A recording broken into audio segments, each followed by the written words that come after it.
Just when I'm sure we will get into discussing a lot more detail. Thank you.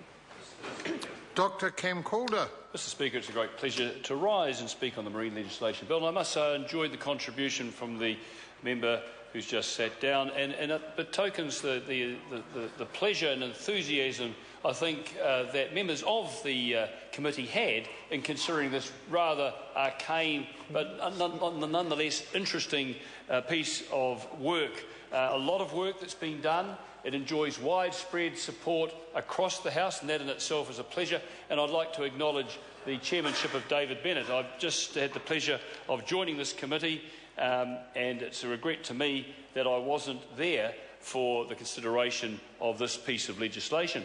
Trade, of course, is our lifeblood. It's New Zealand's lifeblood. We export the majority of our commodities by sea, and the essential imports that we all appreciate, most of them also come by sea. We are committed, as a principled, pragmatic government, we are committed to building a more competitive and productive economy, and a big part of that is growing our exports. And the work that Tim Grosser has done around the world is legendary, and our own Prime Minister John Key has just come back from South America in developing new markets there. So this bill highlights our commitment to creating strong and sensible legislation that works and allows us to achieve that end. It aims to provide clarity and consistency and effectiveness for the Maritime Transport Act, improve the clarity, consistency and effectiveness of the Maritime Transport Act, and also provide more certainty around the laws involved, as well as improving safety, environmental practices and environmental protection. That's a crucial part of our plank, economic development that's sustainable with protection of our environment. We have heard that the Marine legislation bill makes amendments to the Maritime Transport Act and Exclusive Economic Zone Act, and I won't go into any further detail on that. As a young lad, I grew up in Taranaki. It's an area I'm proud of. You can take the boy away from the mountain, but you can never take the mountain away from the boy.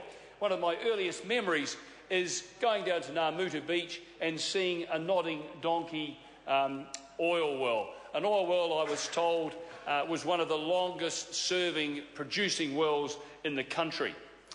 I'm going to be doing, because of my interest in the region and in the oil industry itself, which incidentally is the third or fourth plank to the New Zealand economy. We export $2 billion plus of a very high quality oil to the overseas markets, a fact that I wasn't aware of until some years ago. And of course, Taranaki is where most of that oil comes from, and we are committed to getting more out of it, out of that area, but also other parts of New Zealand, but also protecting the environment, and this is what this legislation helps do. So with the New Zealand Business and Parliamentary Trust, I'm hoping to spend a bit of time with the oil industry in Taranaki.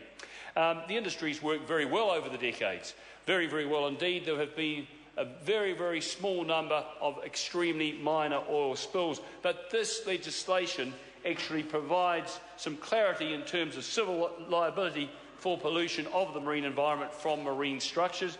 And the clarity, it comes about through a committee recommendation amending a particular clause and inserting a new part relating to civil liability for pollution from marine structures and operations.